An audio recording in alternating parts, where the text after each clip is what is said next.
Welcome to Hey, Great Shot.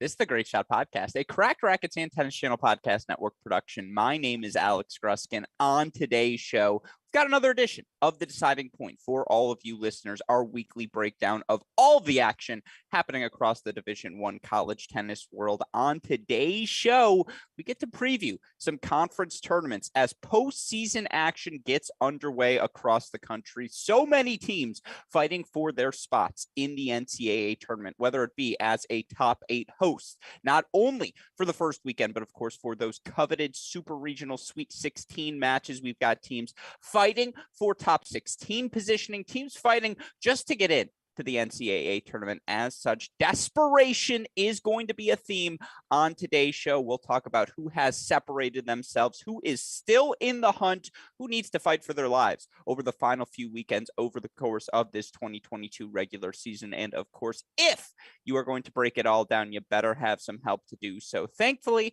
I do each and every week on this show with the two other members of our Cracked Racquets College Tennis Holy Trinity. They both join me on the show once again today. Let's start where we always start. You know him as your co-favorite writer on our website, crackrackets.com, a former 4-star recruit on tennisrecruiting.net, a man who claims he has no idea what's going on, yet is always prepared to fire off a few good takes. It is our friend, Matt the Crack Stachowiak. Matty, hey, great shot. It is always a pleasure to see your smiling face. How are you doing today? Doing good, man. Hey, it's postseason time now. You know, the takes are going to be spicier than ever. We've been waiting for this. So excited to be here. And I am a little bit jealous of Chris, though. It looks like he's enjoying a vacation somewhere. Not quite sure which tropical island he's on, but man, I mean, I wish I could be watching some college tennis from wherever Chris is at. Well, that's a good segue. Joining us from either the Caymans or Jeffrey Epstein's island is the man you know as the forefather of the College Tennis Ranks Formula Predictions, never far from the listed UTR, one of the many dames to root for the Liberty Flames, lover of mothers, lover of almond joys, the snitch, the professor. He quotes Henry Ford. It's our friend Chris Halioris. Chris, hey, great shot. What are you, just in a festive mood? What's up with the background? I'm glad you guys set me up completely unprepared and you gave the segue. I mean, we know what requires. I know what's coming. Now I know what's coming. Yeah, here it comes. The Auburn bucket hat. Let's go. War Eagle. Yeah, that's great. Of course, Chris proudly repping an Auburn bucket hat that was sent his way. And obviously a huge thank you to Coach. Who sent it your way? Coach Huchiar did. And one for you as well. Thank you, Coach Huchiar. We are immensely grateful. Thank you to Coach Brian Calbus. I got his package in the mail today. Finally, I'm going to be able to rep some UNC gear proudly. Also, a UNC bucket hat in them. It's going to be a fun summer, Chris. That's what I'm learning here is we are going to look good again on whatever island we end up sailing off to. But of course, before we can sail off, we got to get through what promises to be an exciting ending to the 2022 college tennis season. And of course, the reason we're able to cover all of the action each and every week on this show is because of the support we get from all of you sincerely, coaches, players, fans who have embraced our Cracked Racquets shows. We remain immensely grateful each and every week that you continue to do so, that you take us seriously. Remains the greatest gift to all of us. And again, that you continue to embrace us. That's all we can ever ask for. So thank you for your continued support. Also, a huge thank you to our friends at both SwingVision and Turnup, the power of behind this show. Of course, I had the opportunity to speak. There it is. I can't speak right now, but normally I can. And in that moment, I could speak to SwingVision CEO Swapnil Sahai, who joins me on the Cracked Interviews podcast later this week to talk about everything happening at SwingVision, the origin of the idea, why it's important to make information like this publicly available to tennis players. It hasn't been for so long, but sincerely, folks, you download the SwingVision app today. You're going to have so much data on your hands. You're going to have no more excuses for not improving your tennis game. It breaks down all the film for you, shows you the makes, shows you the misses, the forehands, the backhands, the volleys. It can segment it all for you, make breaking down your performance on court that much easier. And look, the older you get, the less time you have for things like private lessons. You got to make every second on the court count. SwingVision can help you do that. You can learn more by clicking on the link in the description to this podcast. And again, be on the lookout for my conversation with SwingVision CEO Swapnil Sahai coming up on the Cracked Interviews podcast in the next few days. Of course, a huge thank you to our friends at Tourna as well. And I say it every week. I mean it each and every time I do. I'm telling you, college coaches, your team's going to look better if they're outfitted with Tourna gear, whether it be the grips, whether it be the strings. We're telling you, best in the business, folks. You can join the Tourna team today by contacting sales@uniquesports.com. Of course, when you do mention Cracked Racquets sent you, not only would we appreciate that fact, but they'll hook you up with discounted pricing, hook you up with free samples, treat you like family as well. And look, this isn't season one. Tourna has supported this show. They've been with us for a long time now. We are immensely grateful for that fact. They've been supporting tennis players everywhere for years. You can join the Tourna team today by contacting sales@uniquesports.com. Don't forget to mention that we here at Cracked Racquets sent you. With all of that said, let's get into it. And, you know, Maddie, Chris like to joke around that I don't send them the outline so they don't know what we're going to talk about each and every week. Let me be clear. If I did send them the outline, Chris might glance at it. Maddie's coming in hot no matter what. So I've just, saved us all a step to that point. But I know this is a topic Maddie's going to have near and dear to his heart because he was on scene for the brouhaha that went down in North Carolina last weekend. We previewed it at the end of our show. We said the quad happening between Wake Forest, NC State, UNC, Duke, that was going to capture our attention as we try to figure out what's what, sifting through all the depth in the ACC conference. Well, folks, here's what happened in North Carolina. In the end, it was Wake going 2-0 as predicted by all three of us. Wake, a 4-2 win over Duke, a 4-1 victory over UNC. I want to talk about this Wake Forest team here at the start because you look at what Wake has accomplished now overall on the season, 31-5. Overall on the year. Let's remember, they played Tennessee extraordinarily close in Knoxville early in the season, dropping that match 4-3. They earned a win 4-3 over a stylerless Michigan team, still nevertheless impressive. 4-3 win in the kickoff weekend. They go to the kickoff. They beat Georgia, beat Texas, drop a match to Ohio State, but their only loss in conference play on the road at Virginia. Other than that, Wake Forest has taken care of business, and their 4-2 victory over Duke was their closest win since beating Miami 4-3 at Miami on March 4th. My point being here, Wake has cruised through this ACC regular season. And of course, you look at the record for the Demon Deacons, 31-5 overall. As always, Tony Bresky, king of the doubleheader, he's making sure his team is playing matches. Here's my question to both of you, and I'll start with you, Maddie, because again, you are our North Carolina correspondent. You know this team, Wake team, extraordinarily well. Have they become underrated? I know they're top 10, and they've been perennial top 10, and they're hovering around a top 8 seed. But I do feel as though we treat Wake as a tier 2 sort of team. We don't put them in the category of the TCUs, the Floridas, the Ohio States. I don't think we consider them national title contenders. And yet they've taken care of the business they've been asked to take care of. My question to you is, have they become underrated? I don't think so, Gruskin. I think the way that we categorize Wake is right where they should be. That tier 2. I don't consider the Deeks up there with TCU and Ohio State and, Florida and Baylor, those squads. I don't. I think they are a little bit of a step below. They're a top 10 team, no doubt. And yeah, they've rolled through the ACC.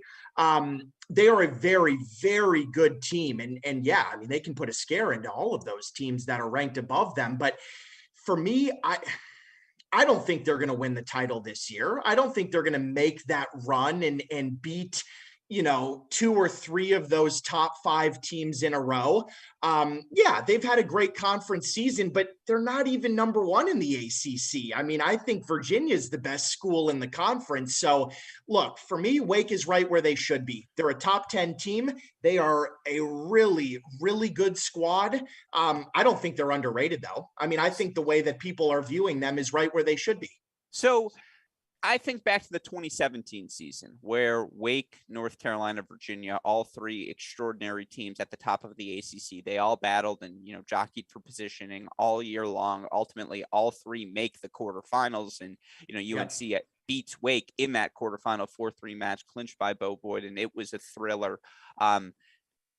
What the point I'm trying to say is I feel as though you could have multiple national title contenders within a single conference. And I know you're not denying that, the Big 12 is proof of that concept, of course. Yep. I guess my question is, has Wake been putting together the sort of scores against an ACC conference that we have said all year long? The depth in the conference is extraordinary, not just, North Carolina, Duke, who we'll talk about here momentarily, NC State, of course, as well, but the Louisvilles of the world playing really good ball this year. And, Miami, Florida State have all been flirting with the top 25 as well. Certainly Notre Dame's not a walkover match. And we saw Clemson today knock off Duke, which we can talk about in a second, Maddie.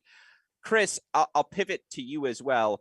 The stats are tough for this Wake Forest team because they do pad the numbers with how many matches they play. That said, you look for this team, 59 and 24 overall in doubles. They've been solid and they've played a bunch of different doubles teams, but they're going to be competitive in doubles. The key is, again, they've been very good in singles action, particularly that depth shining through at the bottom of their lineup, whether it's Jakob Schneider, who's 21 and 2 overall on the year. Banthia's 13 and 2. Kungu seems to have found his form, 14 and 5. Melio, same deal, 15 and 5.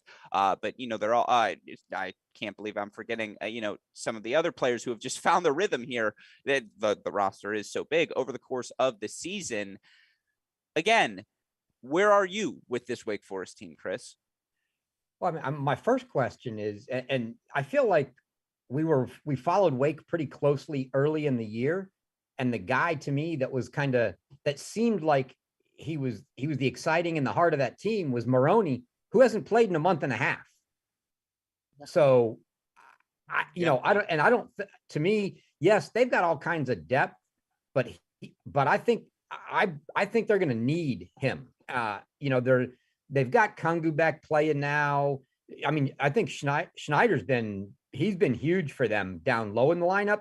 At this point, with no Maroney, they're kind of, playing around with different options at 6 maybe. But yeah, I don't know. I don't think they're underrated. I think they're just a really good team that's just a notch out of being one of those big contenders. They're just, they're not strong enough really up top to deal with those top teams. That's gonna end up being I think a sore spot, and without Maroney, it even gets a little bit tough down low.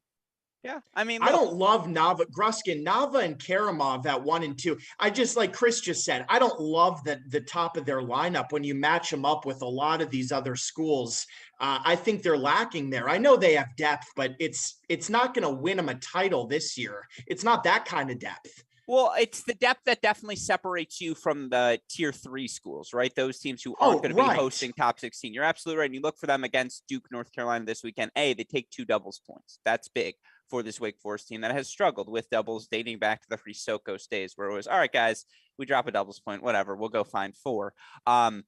Against Duke this weekend, they take doubles, they take 3, they take 4, they take 5. I mean, that's the core of a lineup right there. Wake Forest's depth wins out. Against North Carolina, same deal. They take doubles, they take 4, they take 6. Then they get a win from Karamov at the number 1 spot over Seguin. So you just feel like anything they get up top is a bonus because of how good they are with their depth. And you mentioned it, even without Maroney, this team still has options. But I guess then to move away from Wake Forest, because certainly we know they're going to be in the mix, right? They are, right now you look at the projected rankings, Wake Forest currently 7 in the current rankings and the projected rankings. They're the number 2 seed in the ACC tournament. They're going to face, I believe Miami beat Georgia Tech today. So I think they're Georgia Tech won. No. Oh, wow. Good win for Georgia Tech. Much needed. But Miami just beat Georgia Tech. It was this past weekend. That's the one that I'm confusing in my head there. So Wake Forest going to take on Georgia Tech.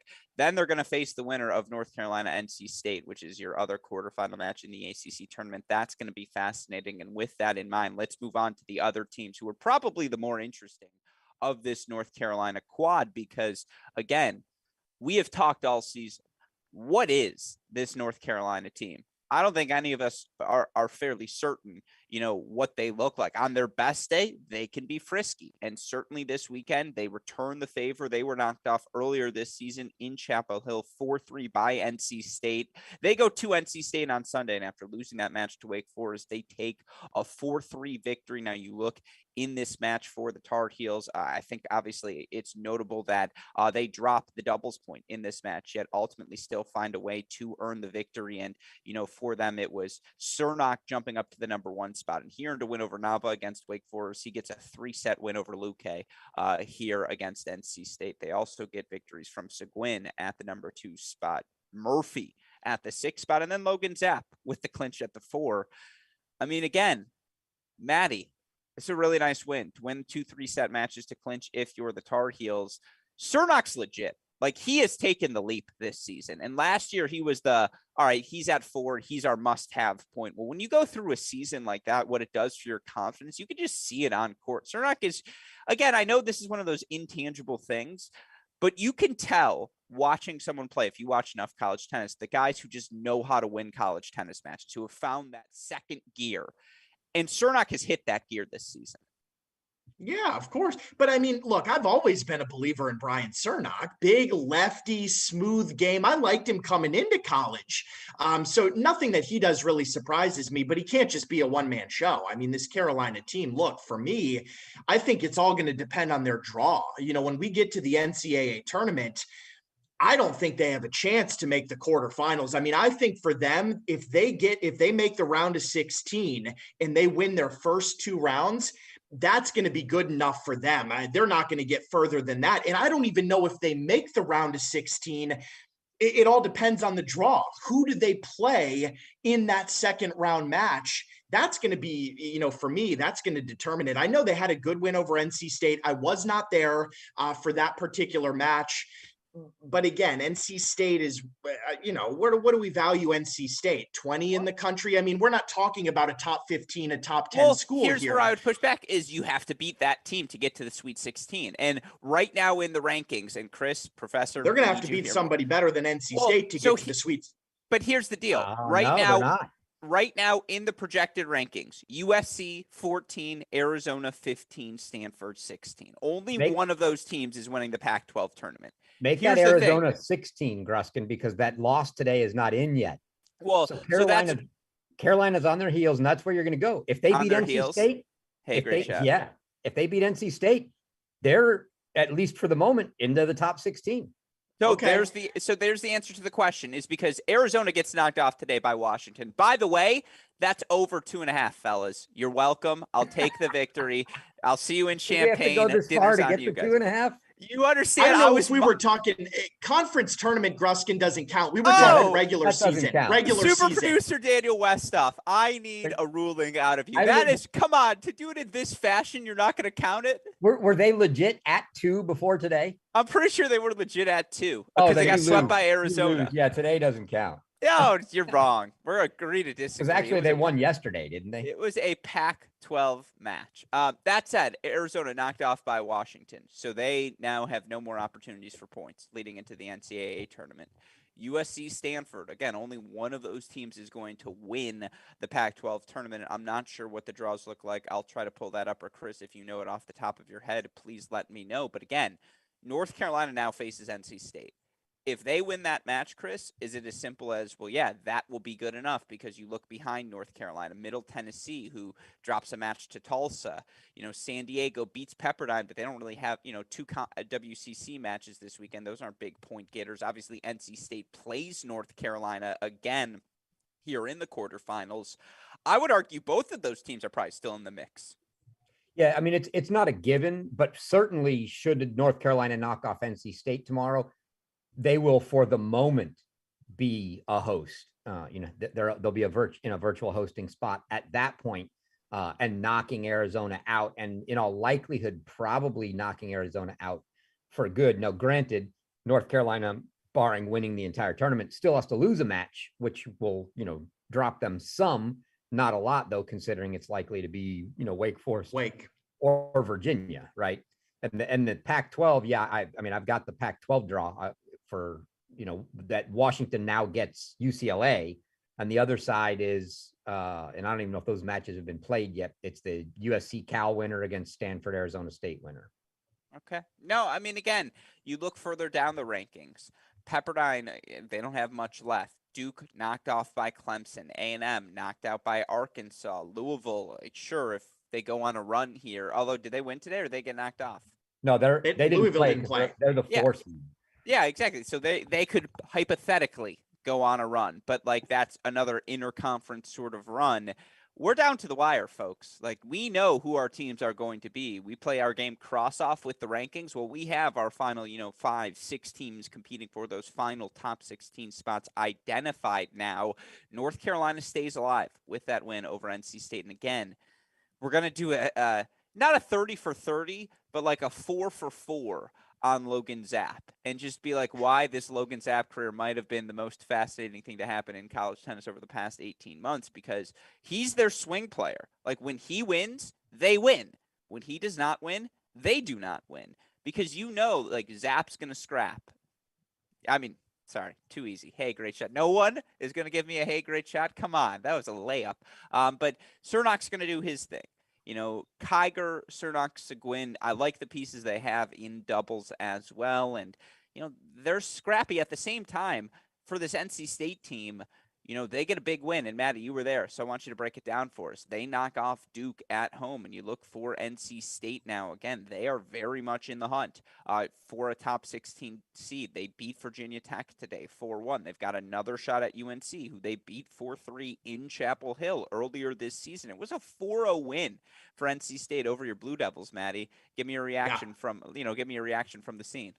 Well, the Wolfpack earned that one. I mean, they showed up ready to play. I mean, it was pretty apparent just from doubles. I mean, I hate to say this, but Duke just wasn't prepared for that match. It didn't look like they came out ready to go. The Wolfpack jumped on them immediately, got out to quick leads in doubles, breaks on almost every court. Now, I will say for Duke on court 2, Garrett Johns and Mike Heller did come back in that court 2 doubles match and put up a good fight. But man, doubles went pretty quickly. And then in singles, they win 5 first sets. That's NC State. They just jumped on them. They were the more prepared team. They played well on almost every single court. And Duke just wasn't prepared to win that match. So yeah, no, there really isn't too much to talk about. It was pretty much just a blowout, a good old butt whooping. NC State earned it. Tough for me to watch, but it is what it is. And now, NC State gets another shot at UNC. They played twice already this year. They've split those matches. They were both close. That's a big time match tomorrow at the ACC tournament. Yeah. Talk to me about the gap between 1 and 6 there. Talk to me about Luque, who gets a really good straight set win there over Garrett Johns. Yeah, he's consistent. I mean, he's not overly flashy. NC State team. It feels like all these NC State guys, we're going to get our 2.5 hours. And if you can hang with us, good luck. Yeah, they're solid. I mean, Izquierdo, he's smooth. He's a bigger guy. I mean, he's not small, but he doesn't have an overly flashy game. He can hit big when he wants to, but he plays a more consistent type of a game. He's solid all around. Good ground strokes. He can come in and play at the net if he has to and transition, holds his serve pretty well. I mean, I like him to a certain extent, right? I mean, now he's not going to beat the top guys in the country. He's not at that level, but I thought it was a really good win over Garrett. I mean, I thought that was a match that for Duke, you look at it on paper and go, man, Garrett Johns should probably win this match if Duke's going to beat NC State here. And Rafa said, no way, that's not happening here. So yeah, no, look, NC State, we know they're solid 1 through 6, lots of good players. But again, I mean, top 16, if we're talking NC, like where are they going to finish, right? I don't think NC State can make a quarterfinal run. I don't think, not this year, maybe next year. Fair. Chris? Yeah, I mean, as far as NC State goes, yeah, I mean, they're hoping I actually think for them to not have a great run and host might be more advantageous, only because if they do get into a hosting spot, it's going to be like the 15-16 spot. And okay, welcome to Florida or whoever in that quarterfinal round. I'd almost, at that point, I'd almost rather be like, 18, 19 and hope to get sent to like the 8-9 site, and make somewhere where you feel like maybe you do have because they're good enough that they've got a shot. They're not going to probably knock off a top 5 team, but you give them one of the bottom half of that top 8, they might be able to go, potentially could go on the road somewhere and do it. You never know. That's tough. You got to go somewhere and win the round of 16 and then go on the road again and do it. Yeah, very tough. But no, it'll be interesting because the winner of that match, Carolina wins it. They're definitely in a virtual hosting spot. NC State wins it. I think they're still sitting just outside, but they're close and need one more to get into that top 16 spot. And there's no way in hell they're thinking like I am, like, oh, might be better to not be a 16. They absolutely want to be a 16 and host. Yeah. So yeah, but I'm looking really forward to that rematch. I have not looked at the schedule for tomorrow. So based on who's playing at the same time, will that be the match that's on the live stream? It's a good question. I'm not exactly sure how the mechanics of the live stream work. I know there are two. I don't know if Wake both have 2 matches simultaneously, and only one of them has video. It's got to be the higher seed. Yeah. It's going to be Wake Forest. Yeah, so that means this match probably we're relegated to. I won't even call it live scoring. We're relegated to semi-live scoring because they're in Rome and somebody's walking around looking at the scorecards, updating online. All I'm saying is if we have another Eduardo Nava bathroom incident, I'm going to be furious, okay? Like, I need the live streaming right away. With that said, last part of this equation, and we'll do this one quickly. Duke's lost 3 in a row. They go 0-2 this weekend, drop matches, obviously, to Wake Forest and NC State on the road, but now they drop a match today, 4-3 to Clemson. And, look, they're going to get in to the NCAA tournament, Maddie. Where are you at, though, with the Blue Devils? Yeah, it's tough, man. And they were playing so well before on last week's show, right? We were so optimistic about Duke, and now, the way that they performed at NC State, I was in the house and I was just, it was not impressive whatsoever. And I think they played better at Wake, right? You go on the road in Winston-Salem, you have to bring your best tennis against that Wake Forest team. And they were closer. I think they played a much better match. I wasn't there, but just from following it, talking to people, I think they played a better match in Winston-Salem. But man, to lose to Clemson today, that's a dagger. I mean, for me, that's almost unacceptable. You cannot lose that match to Clemson. Clemson beats Boston College in the virtual play-in match, right? Yesterday or whatever it is. That is a match that you have to win if you're Duke, because if they win it, you're playing Louisville. Like, I thought Duke had a real opportunity to get to the semifinals of the ACC tournament here. You beat Clemson, you get another matchup with Louisville, which is a winnable match. It's difficult, but to drop that to Clemson, man, super, super disappointing. Yeah, I don't know what to make of Duke right now. I mean, I think we need to get Sean Scully back. I mean, he's got to be in there in doubles and potentially singles. It's not looking great as they head into NCAAs. So it's tough, man. It's going to be interesting to see where they're put as well. And will they be a 2 seed? Will they be a 3 seed? Because now they're right on that border as well. Final word goes to you, Chris. Yeah, no, I mean, I think I'm big on the momentum.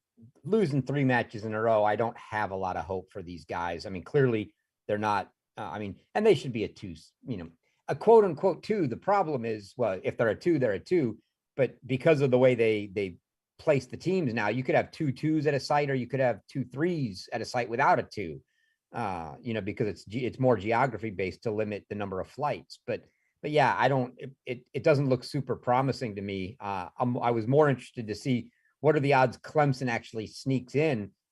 Louisville's not an unwinnable match for them, but it's not quite enough, and they're not going to get another one after that. So it will likely be a case of too little, too late for them, but still a good win for them. Clemson's come on here at the end of the season with a couple nice wins. They beat Florida State. They beat Duke now.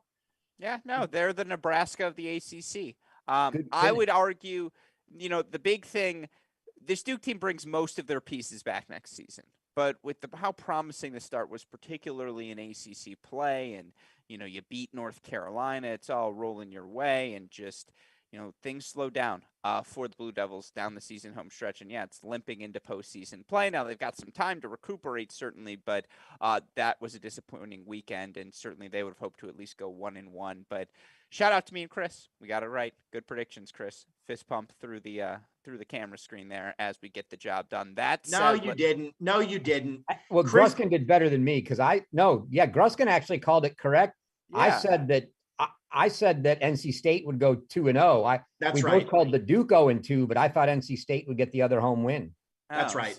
So you're saying it was just all right. Fist pump for Alex. It was just you, Gruskin, just like the Arkansas call last night. This is getting painful. It's rare. You know what it is? And not to brag on myself, it's just because we're doing our streams here at Cracked Racquets. I have watched so much freaking college tennis this year. Not saying I wasn't before, but now I really do see everybody. And I mean, the best part about tennis is it is a sport you can watch with your eyes and identify you're good, you're okay. Like, you probably need a little work. And some of these teams you can tell, certainly. But that said, I'm telling you that North Carolina State match confirmation, unfortunately, not going to be on stream. To anyone in the crowd, tweet out those videos. You tag us, we'll retweet it. We want to see as many highlights from that match as we can because that's a very fun rematch and always fun, as we say.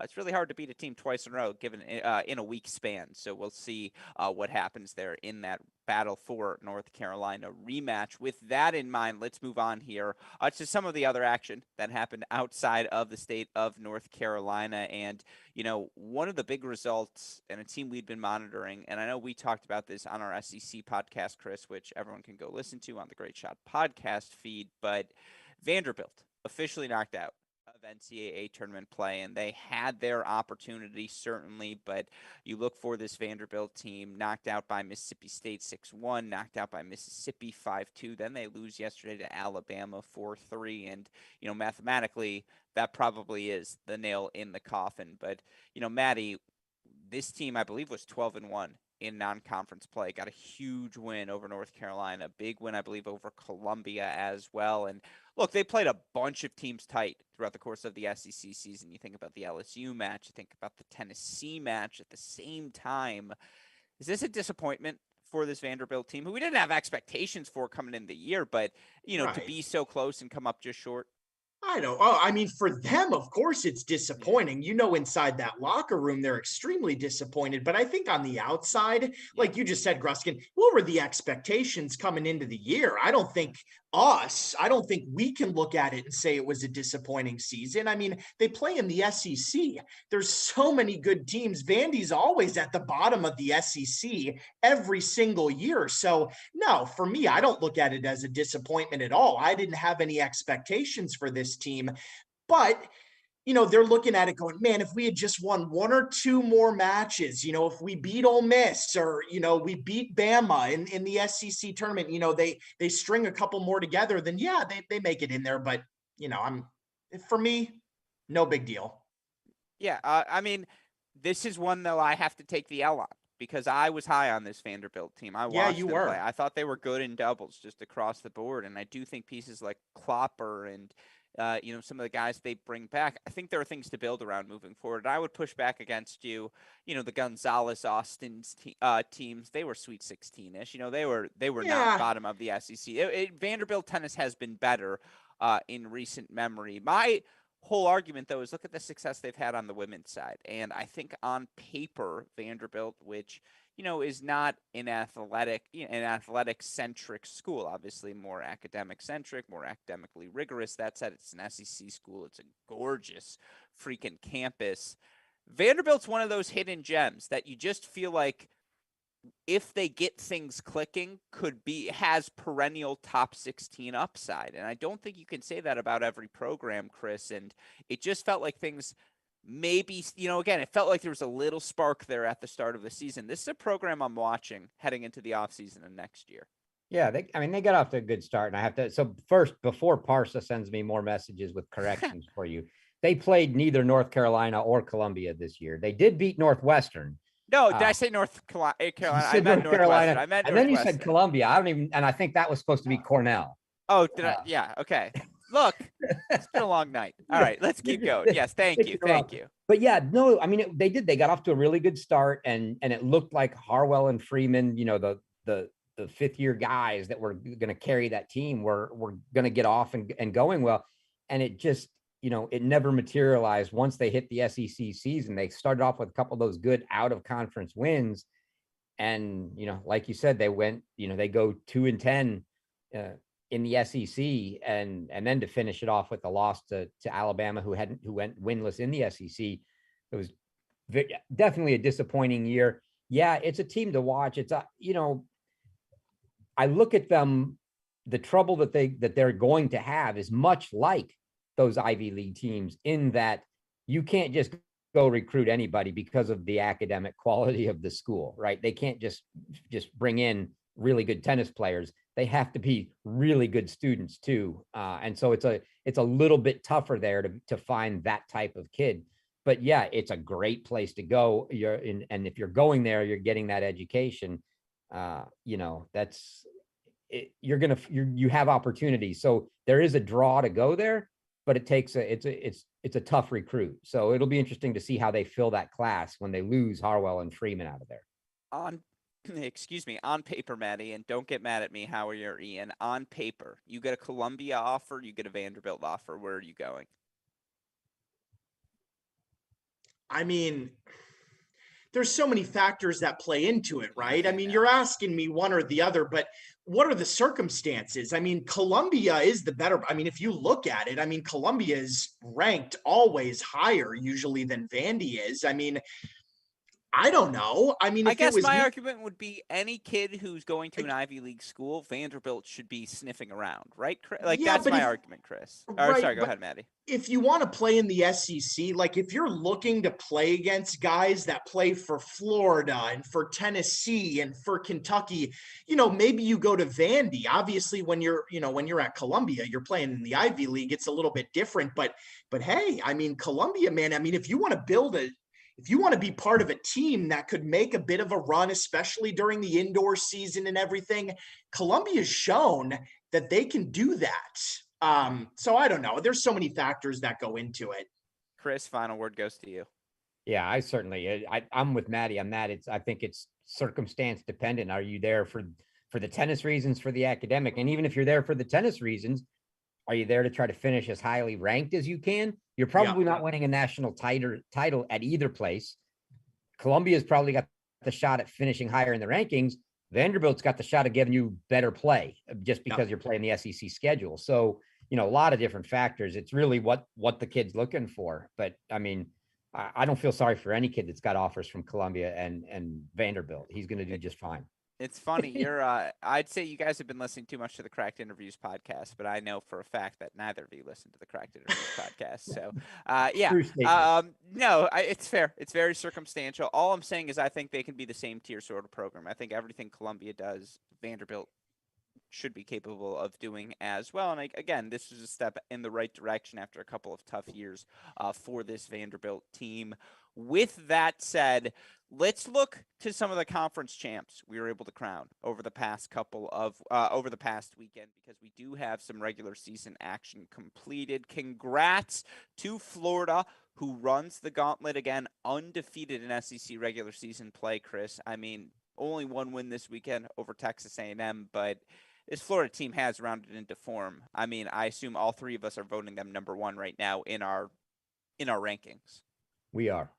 Yeah. I mean, they're good, Maddie. They're very freaking good. They are. My pick to win it all. Remember preseason, I said, hey, I think by the end of the year, Florida's going to show that they are the best team outdoors. Nothing that I've seen has changed my mind. They are my number one team. Chris and I pondered this yesterday. I just want to throw this at you. We're playing a way too early 2022-2023 speculation. Again, right now, Tanner Stump confirmed Parsabam, he's out. He's leaving tennis, leaving his position. He's been so instrumental in their rise and everything Tanner does from a recruiting standpoint, on court, etc. If this team goes back to back, I mean, do you think we see the mass exodus? Do you think we see Shelton go pro? Riffis is leaving, who they just honored on senior day. Vale, Andrade, Seymour. Do you think they're all gone? I do. Yeah, I think so. I mean, at that point, it'll be time to move on. What else is there to prove, right? At the collegiate level, what else do you need to do? You go back to back. Yeah, I think they're gone. One more season of Greif? Like, is that his year? Okay, so the other question I posed to Chris was, if Shelton or Riffis comes back, do you still have this team preseason top 5? Probably. Yeah, probably. But I don't think that's going to be the case. I don't think that'll be the case if they win it this year. That's the bet we need to lay, Gruskin, for whatever the last match is for Florida, whether that's the title match or whenever they happen to lose. The number of singles starters in the final match this year that are on the roster next season. And I don't know if that over under is a half or 1.5, but it's one of those two numbers. I guess it's got to be 1.5. Well, it really just depends who's playing 6. Is it Bonetto? Is it Goodger? Like, is Seymour in the lineup? What are we doing here? That's the question. I don't think Goodger even has eligibility. I think Goodger's done, isn't he? Well, that's what I'm saying. Is it depends if he's in the lineup or not, right? Like all these different things still matter. Right, yeah, like if it was Seymour, Goodger who are gone, then Vale's gone, Andrade's gone. Then they're all gone. Then it's a matter of do Riffis or Shelton come back. But yeah, if Bonetto starts, then for sure you see that one coming. I made this same joke yesterday, but Axel Neve is going to roll into town and be like, "Wait, where'd everyone go? Like, was it me? Was it something I said? Like, oh my god." It's a fascinating wrinkle heading into 2023, and we're still focusing on 2022, obviously. But shout out to the Gators for another conference title, and they did it in 2019. They're doing it here in 2022 as well. What this group of what this nucleus Riffis, Vale, Andrade has accomplished in their time together, they're in the record books. They're in the history books. We'll talk about this era of Florida tennis for as long as we're doing this show. Shout out to TCU. Big 12 champs, and it was the 3 versus the 3, Texas, Baylor, and TCU facing Texas Tech, Oklahoma State this weekend in whatever different permutations. Ultimately, TCU goes undefeated in conference play, and it's worth remembering they lost the match to Baylor in a non-conference match, but ultimately you look for the Horned Frogs. I mean, this is all we could have asked from them, right, Maddie?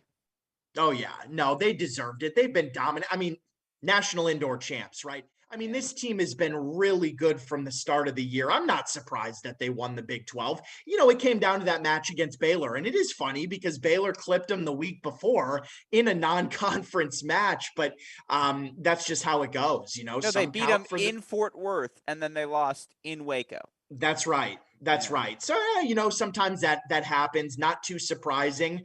TCU, I mean, well earned. And I think they deserve to win.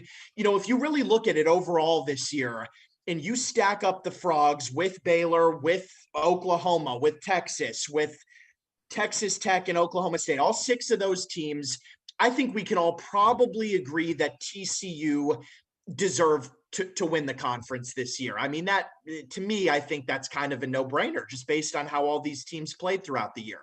Yeah, Chris, I mean, you look for this team. Famba's been great. Fernley's been great. Juan Carlos Aguilar has been a fantastic addition. Now, again, how Ajong, I don't want to leave him out. And obviously Vives and Louis Maxted as freshmen have come in and been able to both contribute successfully. Is the key still just for this team? Are they healthy entering the postseason? Because again, that has been the one trait, and we haven't talked about this team much, simply put, because they've cruised through their matches. They lost, again, a loss to Baylor, a loss to Michigan, a loss to Tennessee at home in like the first weekend of the season. That's it for this TCU team. They've done everything that's been asked of them, Chris. They are that good. They're an unequivocal tier 1. Oh, absolutely. But yeah, to me, it is a matter of, yes, are they healthy and who's playing? And we've seen so many variations of guys in the lineup with, Rule coming in and getting playing time, Vivas sitting out, Jirasek being out, now Jirasek playing again, Maxted being out, now Maxted playing.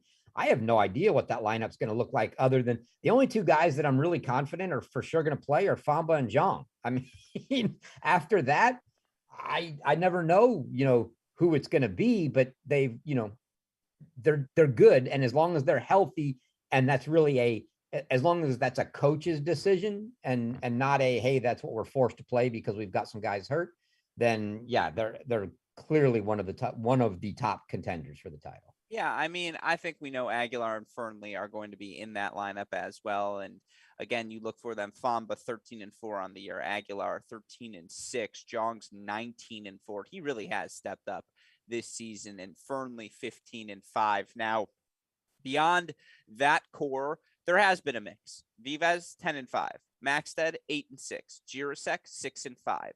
4 of their guys are for sure locked into the lineup. What they do beyond that and what the permutations, combinations look like are certainly a question. Now, Famba and Fernley, 17-4. Jong and Maxted, 15-4. You know what the top half of doubles looks like. You know what the top half of the singles looks like. Now, this team has guys, but you're right. That is a question, is what guys go where and what is the best combination at the indoors? It was Vives 4, Fernley 5, and then a combination of Maxted and Jirasek at 6.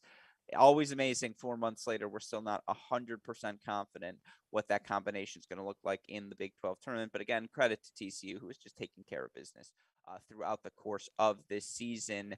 Virginia, same deal. Undefeated ACC season, second consecutive year. And, you know, they've got to hit, what is it, 134, 135 was the win streak that the Boland era teams accomplished. But Montez, Van der Schulenberg, Rodesh, they've got their own streak rocking and rolling now. That's 2 straight seasons, undefeated play.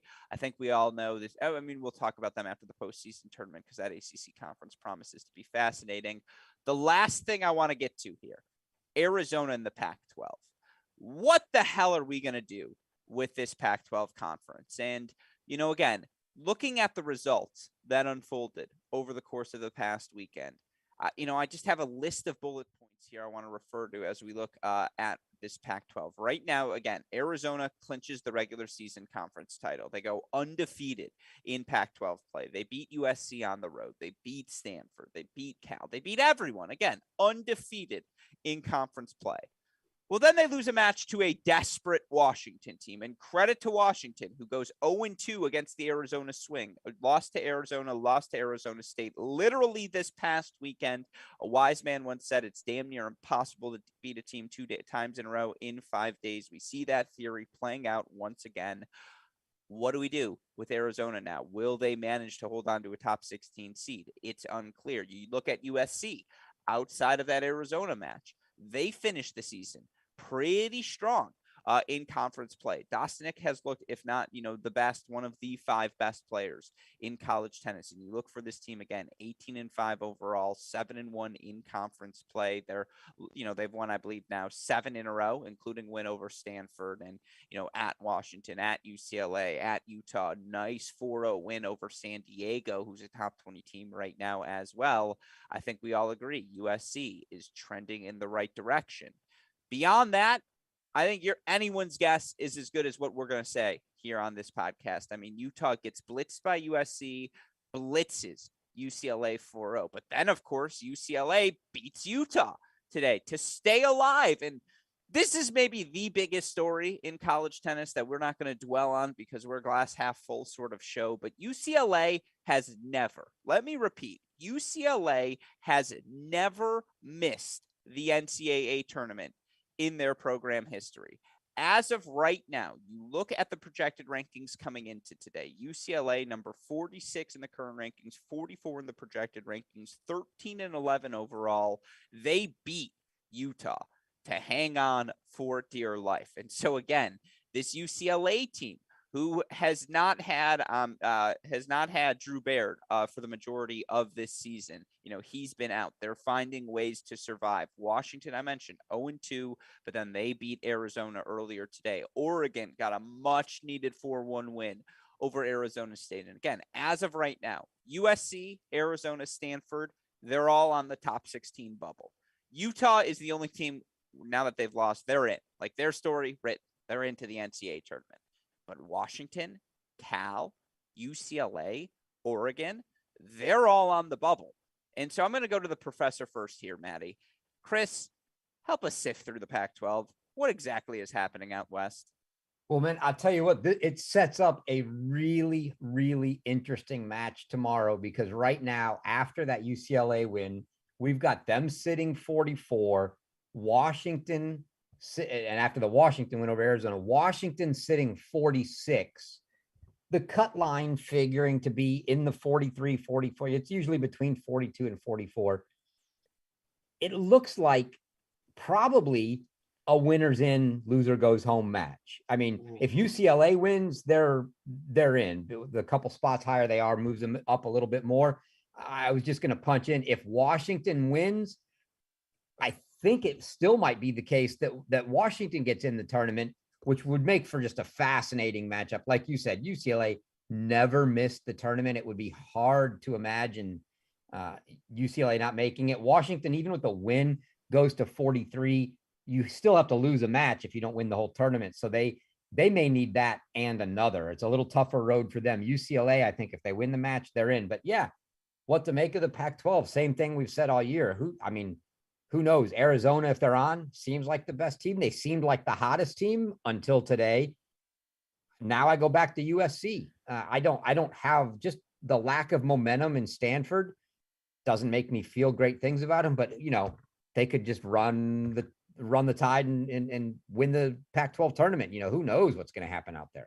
UCLA lost to Washington 5-1 at Washington in the regular season. They took the doubles point. Washington 5 straight set victories in singles, including a 1-2 win at 1, 4-0 win at 3, 3-2 win at the number 6 spot. It was a dominant performance for the Huskies at home. Now they're not at home for this Pac-12 event, but and we're outdoors, certainly as well, in the Ojai, a place that has been so generous to this UCLA Bruins team. And again, this UCLA Bruins team and Washington, desperation, as we talked about at the start of the show. This is a cross-off match, right? Loser goes home is, I think, the standard we are setting here. And so, Maddie, give me your thoughts on the Pac-12. Again, where are you with the top 16 teams? Arizona losing today, but they built all of this momentum, and USC clearly on the rise. Stanford's in permanent purgatory. Like, that's one tier. Tier number 2, like Cal, UCLA, Washington. Again, I don't know what to make of it.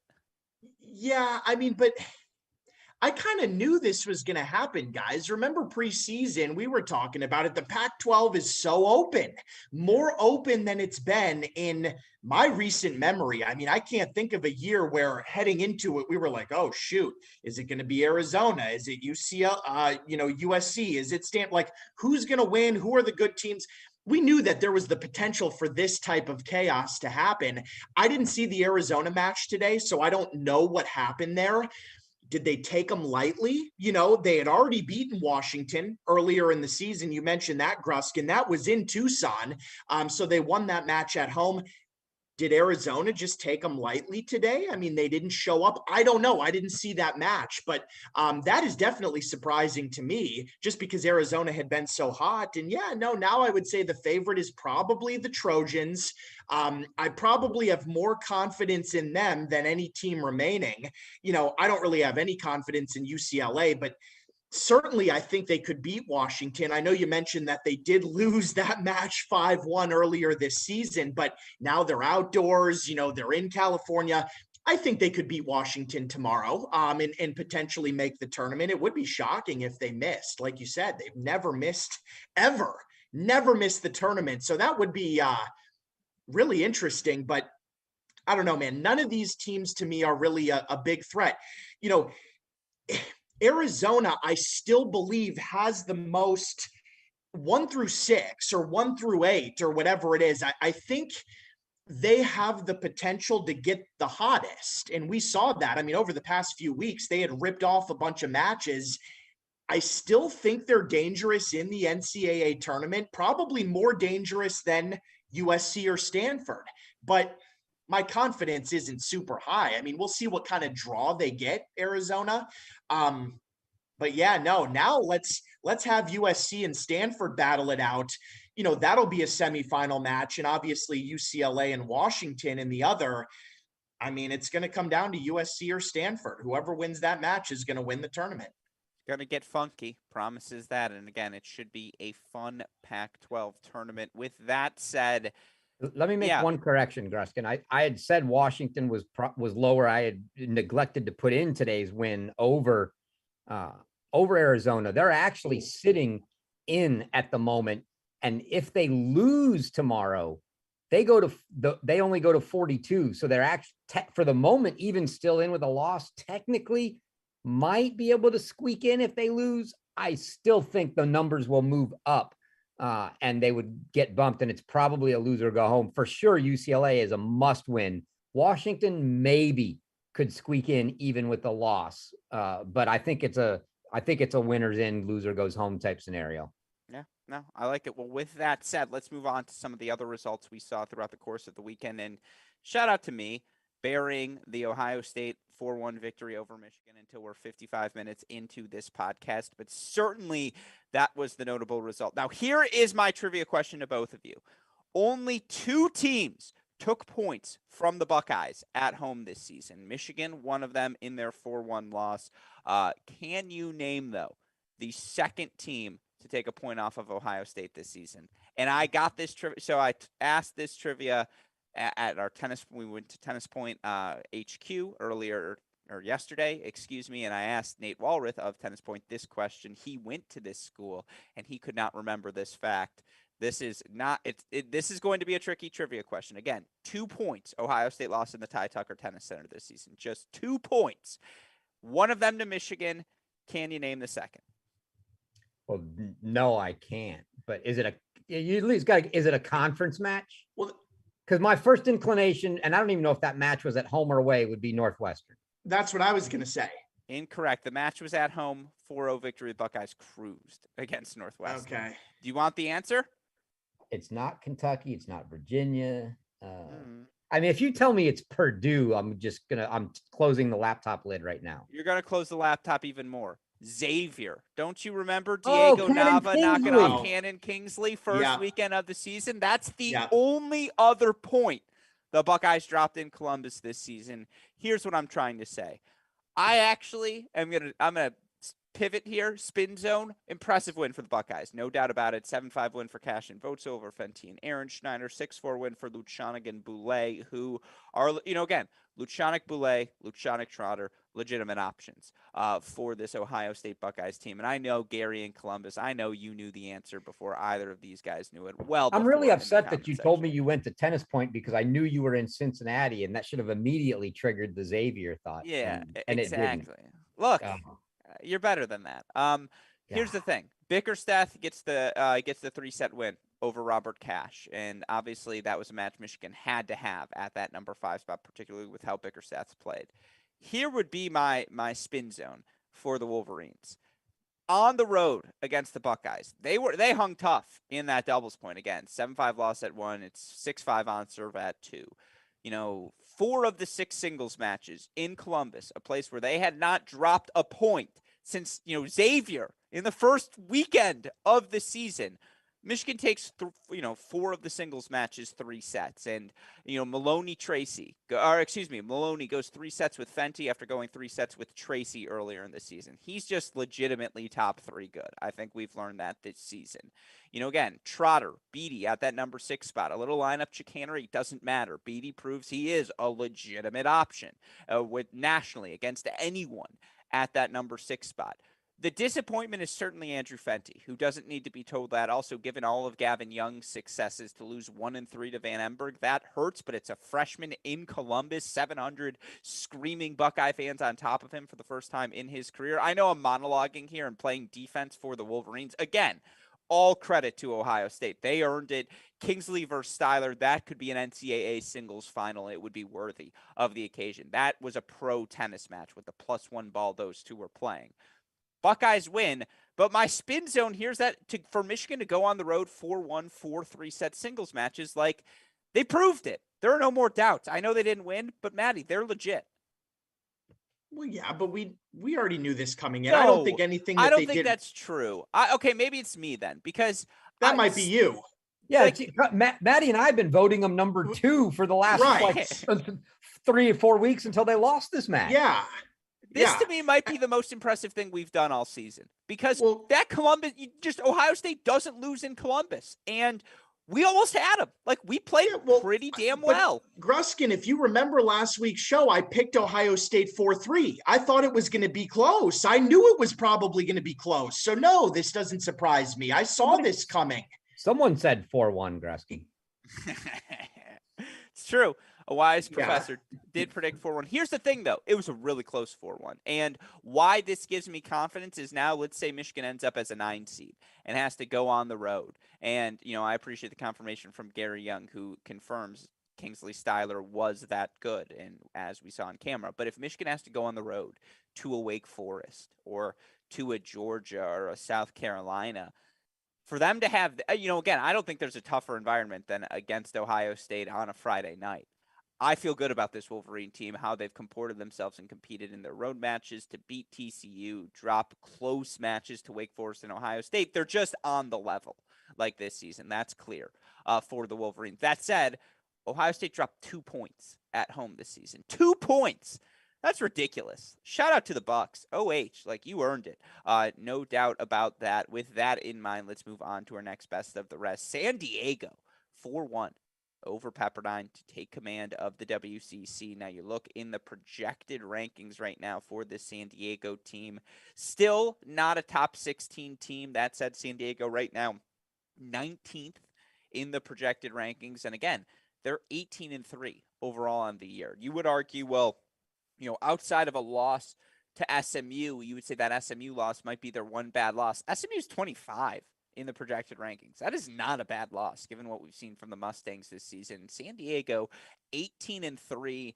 It's not just Holmgren. Like, again, there is legitimate depth on this team, and we didn't talk about them the way we talked about Pepperdine at the start of the season. That's my fault, or at least I didn't. I should have. I want no part. Again, USC, Stanford, Arizona, Pepperdine, San Diego. You can't stick all 5 of those teams in a single region. A couple of them are going to get shipped out as dangerous number 2 seeds. I would want no part of San Diego in my region because I already think even at home, they have Holmgren. So we're probably losing that top spot. We're going to need some other guys to pull through. They're just a nightmare matchup, Chris.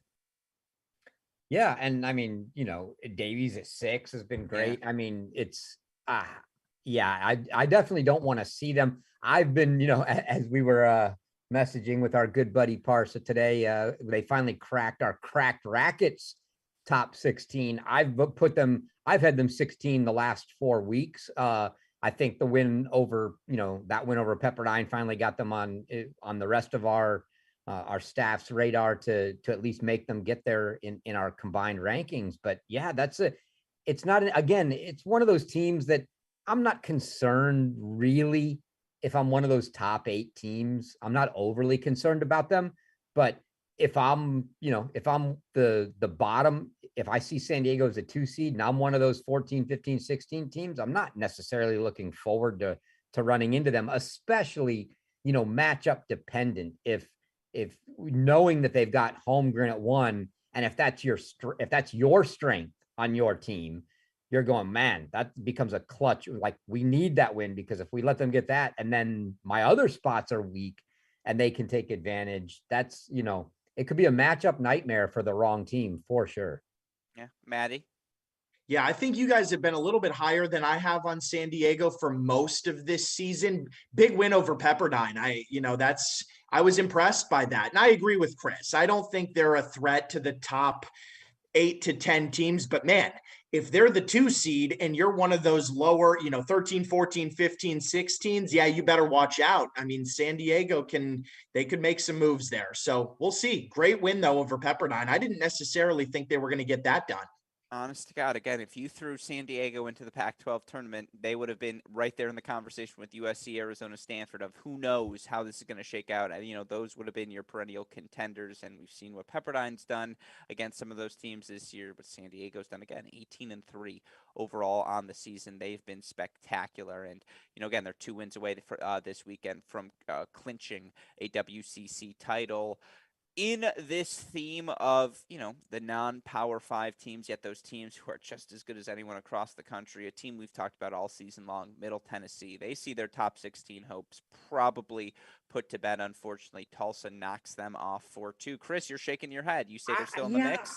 I don't know, because nobody else in that range has been making, moves. A lot of these teams have been knocking themselves out of contention, and they're still sitting there with Arizona's loss today, they're still sitting there right in that 17-18 range, that they're going to get an opportunity to win a match worth some points in their tournament. So I don't know that they're out of it yet. That Arizona loss was certainly a big help. It may be too much to get by, but between San Diego and Middle Tennessee, it wouldn't shock me if one of them did manage to sneak really, really close. Yeah, it is interesting. I mean, again, because we don't need to rehash the Middle Tennessee conversation. They're right there with the San Diegos of the world, the Pepperdines of the world, the USC, Arizona, Stanfords of the world. I would say, again, a tier 1 school is a national title contender. Tier 2 school, you're flirting with top 8. You're certainly top 16. Tier 3 is you're fighting for top 16, but you're definitely top 25. I mean, Middle Tennessee is unequivocally a tier 3 school. The question was, can they push for tier 2? Now, they'd beaten just about every other tier 3 school they'd faced throughout the course of the season. Tulsa's frisky. Tulsa's absolutely an NCAA tournament team. It's a good win from Tulsa, and I don't mean to bury what they've done, because we've talked about this Tulsa team who, has taken some tough losses here throughout the course of this regular season. Tulsa 14-10 overall, and that while they've balanced good wins against Oklahoma and Oregon with losses to schools like USF and Tulane, but now a really good win over Middle Tennessee. You look for them in conference play. They go, I believe, 2-4 overall, which is fascinating. But that AAC conference, Chris, is as interesting as any conference tournament out there. Yeah, I've been talking, a lot lately with one of my good buddies, the assistant coach there at Tulsa, Andrew Goodwin, and and I think my thought to him, and who knows if it's going to come out, is, hey, I think it's absolutely a must win over Tulane in their first match in that conference tournament. I think they need 2. I think they're going to have to beat Tulane, and then I think they're going to have to turn around and beat Memphis as well. If they beat Tulane and come up short, I mean, that win over Middle Tennessee was huge to put them in the spot. But the bad streak they had of 4 or 5 matches before that just took them down. It put them in a rough spot. So yeah, that's a good team that's on the verge of not making it if they can't pull off 2 good wins in a row here in the AAC. And I'm looking a little closer. Middle Tennessee just doesn't have. They'll get potentially a win in the final over a Charlotte or FAU. Let's say it's not enough to get them to 16. So they're probably done. And they're going to be a 18-ish type. They're going to be a good 2 seed for someone. But that's it. But yeah, the Tulsa story to me is fascinating. Along with some of these other schools, Charlotte went and took that match at Oklahoma State. We had we had 2 Monday matches that were bubble matches. We had SMU Tulsa, and SMU wins. We had Oklahoma State Charlotte. Oklahoma State wins to put them in the mix. Charlotte's still in the conversation, going to need to run to the finals at least in the tournament and beat FAU. That, some of these non-Power 5 schools, like you said, it's going to be interesting to watch these conference tournaments play out to see exactly how close they are. Yeah. With that said, let's again rapid fire through the rest of these best of the rest. Illinois, win of their season. And Where did that come from? Yeah, it's just like for them to drop Nebraska, Wisconsin matches, which was, again, they needed both to stay alive for the NCAA tournament. If you say, hey, all you got to beat is these 2, you'll beat Northwestern that next weekend, they would have been like, okay, well, sure, let's freaking do it. To quote our girl JoJo, Maddie, it's just too little too late probably for their NCAA hopes. At the same time, what a result. Let's play good win, bad loss for a second. Why don't we? I mean, wait, do we have a horrible loss category? Right. I mean, come on, Northwestern. What? Come on, man. I mean, for once, it doesn't even sound like we're going to play that game today. And geez, this is the prime example of a bad loss for Northwestern. For Illinois, I don't really care. Like you said, Gruskin, too little, too late. I don't care about Illinois, but man, for Northwestern, I would point out that one here. Point on the board because we have to play a little favoritism here. Presley Thieneman over Alex Brown. So our boy Young P does his job, but I'm going to flip it. Man, does that feel good for Sifos Monsi. Man, does that feel good for Alex Brown. Again, after a brutal season. To win that match at home, it's just a nice way for them to. I do think it's a nice win. I agree. Again, I'm not saying they're going to make the NCAA tournament now. I'm saying that's a nice victory for the Illini. They probably didn't even feel that good about it. After the season that they've had, one win over Northwestern wouldn't make me feel that good. I mean, all right. You know what? Fine. We'll move on. We already talked about Florida completing an undefeated SEC regular season stretch. Shout out to the Gators for doing that again. Kentucky sweeps the Mississippis, and after wins over Tennessee, wins over Georgia, Kentucky's as hot as any team in the country entering postseason play. And then, Florida State and Miami sweep Georgia Tech and Clemson. That becomes irrelevant, though, after the ACC tournament results we saw today. And again, credit to Florida State and Miami for their sweeping there in the final regular season of the of ACC conference play. But Maddie, you're sadly mistaken. We'll rapid fire through. I want just straight up one-word answers. Good win, bad loss. We've got a game for all of you today. We'll go through the rest of our results here, notably Harvard knocks off Northwestern 4-1, knocks off Penn 5-0. Good wins for the I think good wins for Harvard, who are top. They're going to be top 16 now. Yeah, I would say so. And again, Harvard's a team that I haven't loved as much as you guys this year, kind of like San Diego. I know both of, you and Chris have liked San Diego and Harvard a little more. So yeah, no, I would say these are good wins for the Crimson. Chris? Yeah, definitely. All right, good win. LSU over Arkansas 4-3. That's a good win for LSU. I mean, if you're Arkansas, you're a little disappointed there, but I would lean more towards good win for LSU. Mm-hmm. Yeah. I agree with you, Chris. Yep. Yeah, definitely. LSU's, we've talked about them a bunch. They're a sneaky, dangerous team. So that's not a bad loss for Arkansas. It's a good win for LSU. And would you have said, and they, again, LSU goes on to beat Mississippi State today, thus solidifying their spot in the NCAA tournament. So very good victory for the Tigers. And as we've talked about, it's just a deep team. Ole Miss 4-3 win over Arkansas. Ole Miss, again, a heartbeat away from knocking off Auburn today. And Chris and I did we finally got our, Maddie, I feel like we stepped out on you. So I want to make a confession to you here, if you'll allow me that opportunity. We haven't talked about Ole Miss. Yeah, which is a fascinating team. And the three of us talk about Ole Miss privately. But last night, Chris and I, talking about the SEC, did our 7 minutes on Ole Miss, where it's like the crux of the conversation. And Chris, one of those rare times, he's like, you know what, Gruskin, you might be right. It feels like Ole Miss is the Atlanta Hawks of college tennis, in that this Ole Miss team, 2018, Reynolds is on that roster. Obviously, Sankulin was, but they knock off Stanford at Stanford and make, an NCAA Sweet 16 run. Last season, this group makes an NCAA Sweet 16 run and, damn near won that NCAA Sweet 16 match. Now, this season, they kind of sleptwalk through the regular season. No doubt about that. That said, they beat Mississippi State, which I framed as the one match that actually mattered in their schedule this season. And now they come so close to knocking off Auburn. I think this Ole Miss team is I think they're extraordinarily dangerous just because they've done it before. Like, everyone in this group has competed in an NCAA Sweet 16.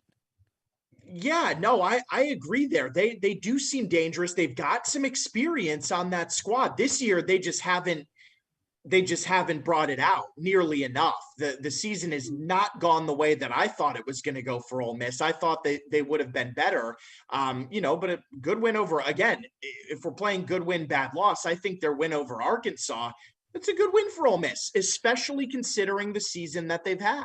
Yeah, and again, Arkansas goes through, ultimately earns a victory today over Texas A&M, thus likely solidifying their spot in the NCAA tournament. And again, we'll go through quickly here. Washington, Oregon. Chris, good win, bad loss? Neither. Really. I don't think it's a particularly good win. Oregon's hung around somehow. It's beyond me how they've managed to hang around there in the rankings this year, because they just haven't beaten the good team. So I don't consider that a great win. It's definitely not a bad loss, because Washington's is a decent team. Yeah, I like to hear it. All right. Again, moving through, Oklahoma State 4-1 win over Charlotte. Yeah, it's a good win. It's definitely not a bad loss. This was a match between two teams fighting for an NCAA tournament berth, and it puts Oklahoma State right there on the bubble. So the problem is, Oklahoma State needs one more match and they draw Texas first round in the Big 12. Sorry about your luck, Oklahoma State. Yeah. SMU 4-1 over Tulsa we addressed earlier. That's a good win for the Mustangs, who are just playing good ball. Yeah. Now, Miami got good win over Clemson 4-2, but then Miami knocked off today by Georgia Tech, so I think that one's defaulted. USF a 4-3 win over UCF, Chris. I know that's a match you were watching closely. Oh, the battle for I-4 in Florida. Yeah, that's a huge match down there. Those two, it's kind of like, obviously not quite the levels of Ohio State, Michigan, but those two schools don't like each other. And that's a big rivalry match that they call the battle for I-4 down there. So yeah, that was, and definitely, I mean, UCF, look, they can't make the tournament based on record. They would have to win their conference tournament. But if they could go back and throw out the first half of the season, they've actually started to play kind of to where we thought they might be. Nobody thought they were top 20, but we were in that 25, 30th range, and they've started to play like that kind of team lately. So that's a good win for USF. Yeah, I like it. And then, of course, VCU, the win over ODU 4-1, and then Liberty 7-0 win over North Florida. So shout out, of course, to the Flames. With that said, let's move on to our rankings and where things stand as we approach conference tournament play, our final weekend of the regular season. Florida, after ripping off an undefeated SEC regular season, they stay number 1. Ohio State back up to number 2 after their victory over the Wolverines. TCU 3, Michigan 4, Baylor 5. Then we have UVA 6, Wake Forest 7, and South Carolina as our top 8. After that, we go Kentucky 9, Tennessee 10, Georgia 11, Texas 12, then Arizona 13, again before the Washington match, USC 14, Stanford 15, San Diego 16. There was a 3-way tie at 16, San Diego, Harvard, UNC, all tied at that number 16 spot. So actually, if you're going to send any gear this way, send it to super producer Daniel Westoff, who makes the decision to put San Diego in that 16 spot. I'll start with you, Maddie. Where does tier 1 end and tier 2 begin? Where does tier 2 end and tier 3 begin for you?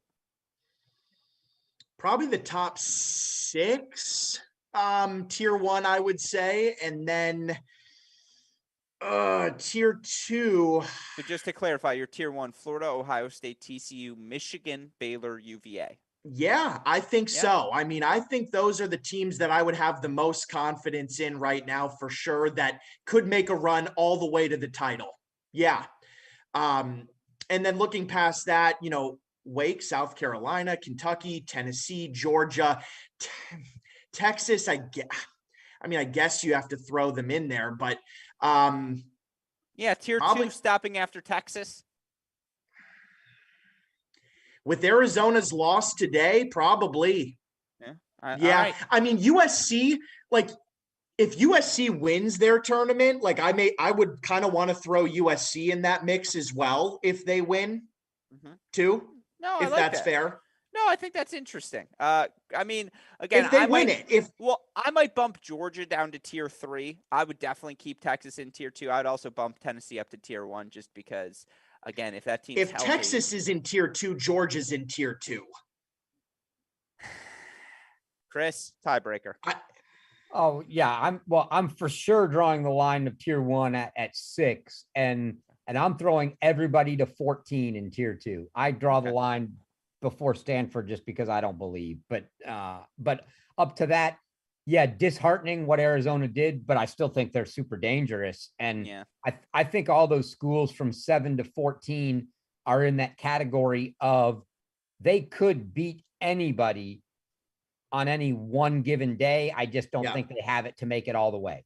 See, I'm going to end it at 13 and say we get 1 Pac-12 representative. We don't get 2 because, just again, I don't know what's going on in the Pac-12. So, I like that. Yeah, we'll give the winner of the Pac-12 tournament our representative in tier 2. Again, I think you guys are wrong to not put Tennessee in tier 1. And with that in mind, let's get to our week ahead because Conference tournament week in a bunch of different places now. I want to start with the SEC tournament, and Chris, we already talked about this, but I want to go to you, Maddie. We made some predictions here. Florida, I think, would be our unanimous consensus pick to win the event. Yeah. I think Tennessee's the dark horse. And look, is Tennessee back is probably the thing I am watching most closely, because for Tennessee to win this tournament, they have to beat Georgia, they'd have to beat Florida, and then they're going to have to beat the winner of South Carolina, Kentucky. If they do that, Maddie, they're back in tier one, not only from our ranking perspective, but to win those 3 matches on 3 consecutive days. That's literally the NCAA tournament. That Right. to me is why they're the team to watch, because now, like, again, the urgency they played with through the first 6 weeks of the season, if we see that here this week, then we have to put them back in tier one. Okay. I'm fine with that. I agree, Gruskin. They are probably the team to watch in the SEC tournament. I don't think they're going to do it. I don't think they're going to do it. I mean, I want to see if they can do it. And you're right. If they do it, we put them in tier one. I have no problem with that. I will allow you to do that. Okay. I wouldn't bet on it. Okay. Do you think they beat Georgia? I think they can beat Georgia. Yep. Yeah, because that's who they've got tomorrow in the quarterfinals. Chris, you're our SEC guru. Give me what other things you're watching. I have NCAA bubble teams, obviously. Ole Miss does not deliver today, but what are you watching for? Yeah, well, I mean, that's the match to watch is Georgia, Tennessee. It's at Georgia. I don't know if Monday's 100% healthy. I'm taking Georgia. I mean, they're at home. They're playing against a team that I just don't know. Yeah, I think if I knew, and I knew in my heart of hearts that Monday was 100% healthy and he was good to go, I would probably pick Tennessee. I just don't know that that's the case. And I have no idea what they're doing with the whole Prada Gannon, situation. And it's in Athens. We all know what that place is like. It's nuts. I mean, I gotta go with Georgia. Interesting. That's by far the match to watch tomorrow. Mhm. I mean, the other matches we expect, and I think South Carolina Auburn could be sneaky good. Auburn's one of those teams that they actually play really good doubles, and South Carolina's so good. South Carolina's kind of lived on doubles in their top 4 guys. If somebody goes in and takes doubles off, and Will Nolan doesn't lose at 6 for Auburn. And yeah, that's what I'm saying. If Auburn could go in and somehow sneak out doubles, and then you get one or even possibly both of 5 and 6, I mean, look, yeah, your Tyler Stice is not bad, but he's probably not beating Daniel Rodriguez at 1. You're certainly not betting on that. But if you get yourself in a scenario where you only need to win 1 or maybe even split the top 4 with South Carolina, I mean, that's where you need to be to try to beat them. It could be a dangerous, a sneaky dangerous match. Yes, Kentucky, Arkansas was 4-3 at Arkansas. Again, I didn't pick them last night. I'm not going to pick them again today. They could prove me wrong again. I'm not going to go with the Razorbacks. I think Kentucky gets through there. And I think Florida gets by their match. So I think the best 2 matches to watch there are that South Carolina Auburn, but by far Georgia, Tennessee has to be where all eyes are at the SEC tournament. Yeah, the other one is Kentucky, South Carolina. South Carolina's had Kentucky's number, and that's in the next. If they both get there, yeah, exactly. That's the thing. Projecting moving forward. Exactly. I'm fully expecting that Saturday match between those 2, and that's match number 3. South Carolina's beat them twice. They're just the better doubles team. Kentucky's mixed up doubles since they've played those 2 matches. So, will it help them? Who knows? Let's see. But South Carolina's had their number to date. South Carolina, it would appear that if South Carolina were to make it there and beat Kentucky, and they actually need Kentucky to make it there. They don't really want the upset. Arkansas to beat Kentucky because they need the points. They're trying to make that top 8 push. They need Kentucky in that semifinal match. And if they beat them, very good likelihood they probably force Michigan to beat Ohio State. Okay. But we'll see. But it's it makes them, I think it puts them in a virtual top 8 spot should they make the finals. No, it's going to be something fascinating to monitor. Now, we already talked about the ACC and the Pac-12 earlier in this show, so let's end with the Big 12 conference. And obviously, TCU, your number 1 seed. Baylor probably going to face Texas again. Baylor's had their number this season. Certainly, how healthy is Texas? It's now April and almost May, and this is what we're going to get from this Texas team. And, again, Texas Tech, Oklahoma State, both on the bubble, Oklahoma in the mix as well. Maddie, I know you've got an interesting take on this Big 12 tournament. What do you expect to unfold? Well, I think, Gruskin, it's going to be a little bit chaotic, actually. I know we're in Fort Worth here, and everybody's thinking, oh, TCU probably, but I don't know, man. And again, Baylor hasn't necessarily been playing top elite level tennis throughout this year. It's hard for me to say, right? Because again, you look at Texas and are they healthy? I don't really think they are that healthy. I look at a team like Oklahoma, the Sooners. Wow. And I think they've underperformed this year. I really do. Like, if you look at their roster, right, this is a talented squad. Mason Byler, and they've got Mark Mandlik and Nathan Hahn. I mean, there are guys on this team that can really, really play. I just think they've underperformed this year. I don't know where they're at. Chris may be able to look this up and see where they are in the projections right now. I think it's do or die for them now. I think Oklahoma could go on a run and win this whole tournament.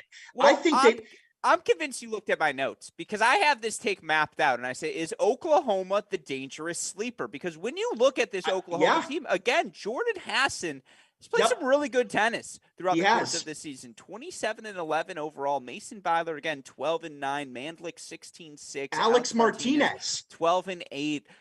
This team finds 3 singles wins in every match just about that they play. Now, again, doubles has been a bit of a struggle for them, although 35-18 and Byler and Hahn 15-3 at the number 3 spot. It's really at 2 where they've struggled the most.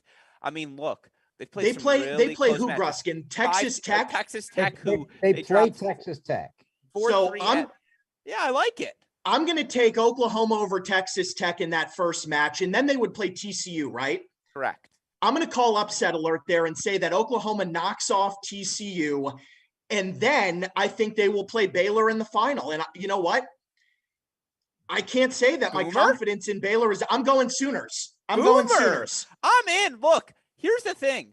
I don't think Baylor has played particularly well throughout the course of this season. And again, tough weekend. Bass takes a loss last weekend. And I think they lost I don't remember if it was Teddy who played at that number 5 spot, but I think they lost there in 3 sets as well. How healthy is Texas? Yep. I think I'm with you. I'm full on Oklahoma here. And I mean, Chris will be the party pooper, but like, I think it's Oklahoma time. Yeah, I'm the party pooper for sure. Well, the only thing that really matters at this point, right, is that first match against Texas Tech appears to be a win or go home match. I mean, should Oklahoma lose that match, they're at they're 43, which is, with teams having matches left is probably not enough, and they probably get passed and they don't make it in. So I think that first match is basically all the marbles for NCAA tournament. They win the match, they're in the tournament. They lose the match, they're sweating it and probably out. Now, so let's assume that they win the match and they're in the tournament. Do I think they just played TCU. It was a 5-2 match, but do I think they're going to beat them? No, I don't see it coming. I mean, I do like the talent on the team. I like Byler. I like Nathan Hahn. I just don't. Alex Martinez, Mark Mandlik.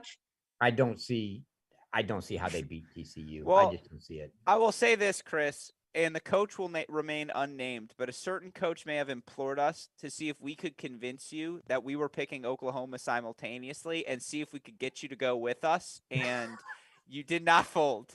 Yeah, you ultimately stayed firm. So credit to you. I mean, bravo. By the way, Maddie, get the Oscar ready. That was brilliant. Golly. You were completely convincing. He was completely convincing there. Was he not, Chris? It was a good argument. It was a good argument. When you brought up Mark Mandlik, I was he's ready. I was like, I am not easily swayed. Yeah, that was great. That was That was good. I mean, with that said, Maddie, you taking Baylor or TCU? Or Texas? Yeah, I'm gonna go Frogs. They're at home. I think it does come down to TCU and Baylor in the final. And just right now, again, Baylor can get it done, right? If we know they can. They beat TCU in Fort Worth earlier this season. I don't know if they can do it twice, though. I mean, if they play their best, sure, they could get it done. But I think I have a little more confidence in the Frogs. I'll go TCU. I want to see Adrian dominate this weekend. I want to see him and Teddy go, undefeated at the number 3 doubles spot. I want to see him go undefeated, get off the court quickly. I'm not worried about Adrian, though. No, but I want him to dominate. And I want to see straight sets. Like, I am the best player in the country, and I get on my back, boys. Like, I am that good. Like, let's find a couple more. I'm worth 1.5 points every match we're playing. Mizuchi's money at I'm 6. not worried about Wampi either. We need guys like Matias Soto and exactly. Sven Law and so and it Finn comes down Bass to step up. Who are you betting on right now? Bass, Law, and Paralik, or Vivez, Fernley, and Maxted, or whomever it is. Because TCU's at home, I'm going to take the Frogs just because I think it's really hard to beat a team at home twice in a season. And so I'll take TCU. But, Chris, final word goes to you. Who are you picking? Well, look, first of all, there's only one person that could have put you up to that freaking shenanigan, and that's Coach Woodson. Well, first of all, you should have right there been like, I'm taking Oklahoma, and here's why, and just jumped in. I can't believe I actually thought you guys were serious. Maddie favorite Stachowiak was coming out with an Oklahoma take, and you weren't immediately sniffing it. I don't know how did I not sniff that out, Coach Woodson? That's disgraceful. There's no way in hell I'm picking you because of that. Go Frogs. Oh, well, you know what? Now that's what he wants. I know. Now I have to swerve just to disagree with you guys. I'll take the Bears. That's fine. Sick 'em Bears, man. I'm going to be rooting hard for my Bears. Yeah, that's for sure. Best now believe I have to swerve back to TCU. I don't know. We'll see. I mean, do you guys want to make a pick in the Pac-12? Should I stick with Washington? Like, I've kind of been on that pick all year long. I got USC earlier. No doubt, I got USC. Yeah, I agree with you. And then we all agree Virginia unanimously, I think, in the ACC. And the Hoos are the best team we don't spend enough time about, because all of our projections at the beginning of the year, despite the slow start, I mean, this team is just ripped off.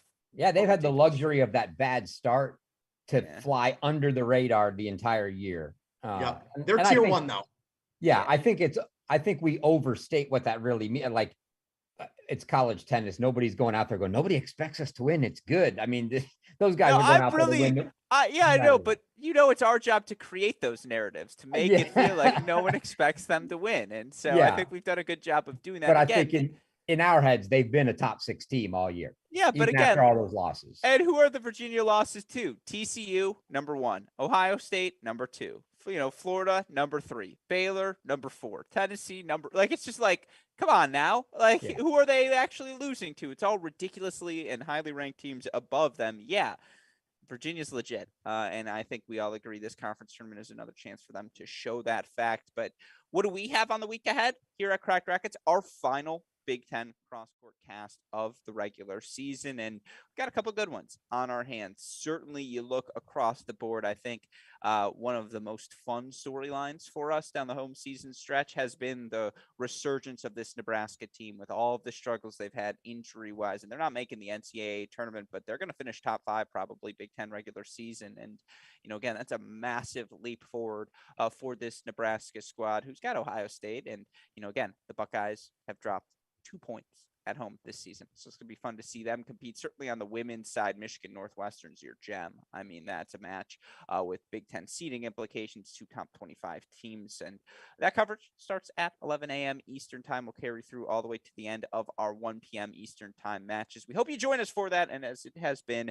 a fun season for us to be able to provide the sort of coverage we know college tennis deserves. And again, it's our final cross-court cast of the year. Join us Sunday on our Crack Racquets YouTube channel, starting at 11 a.m. Eastern time. Of course, with that said, huge shout out to our friends at SwingVision and Turner for their continued support of this show. Makes it possible for us to recap what happens in the college tennis world each and every week. And with that in mind, again, one last regular season weekend for the Big Ten. All of our other conference tournaments come in the week coming up next week. And then it's the NCAA tournament and we've reached postseason play. And that's when the fun truly begins. With that in mind, Maddie, then Chris, any final thoughts before we wrap today's show? No, man, I'll say sick 'em Bears for the Big 12, and I would say go Duke, but they're already out on Thursday. So that's a little bit disappointing. So I guess I'll ride with Baylor. Chris, you got a luau to attend? What are you up to the rest of the day? Oh, I don't know. I'm like laughing at Maddie's expense when my Bulldogs lost today too. So I don't know why I'm really laughing at you, Maddie, but I guess it's go Flames. They start tomorrow. So there you go. That'll be it. I'll actually be in Maddie's neck of the woods. I'm heading to North Carolina tomorrow. So the wife's got a race there. I'll be doing some mountain biking. And I guess that means when I'm driving home Sunday, I'm listening to the Gruskin cross court cast. That's what I like to hear. Can I say this? If you guys are both in North Carolina, like, can we get a Chick-fil-A date photo out of the two of you or something? Just like a little biscuit action or. Hey, I was there this morning, man. I was there this morning already. Yeah, exactly. Bring them a sweet tea and say this is from Bill Kallenberg, as you remember very well, Chris. Ooh. But yeah, with that said, again, a shout out as always to super producer Daniel Westoff for the editing job. He does day in, day out, making all of this content possible. We'll be back Sunday, final Big Ten cross court cast. Next week, final deciding points before it's NCAA tournament time. If you're not excited, I mean, you're not still tuning in to this show. So with that said, for my fantastic co-host, Stachowiak, Chris Halioris, our super producer, Daniel Westoff, our friends at SwingVision and Turn On, from all of us here at both Cracked Racquets and the Tennis Channel Podcast Network, I'm your host, Alex Gruskin. We hope you enjoy another weekend of college tennis action. And with that in mind, gentlemen, what do we tell our listeners? Hey, great shot. Great shot. And we will see you all next week. Thanks, everyone.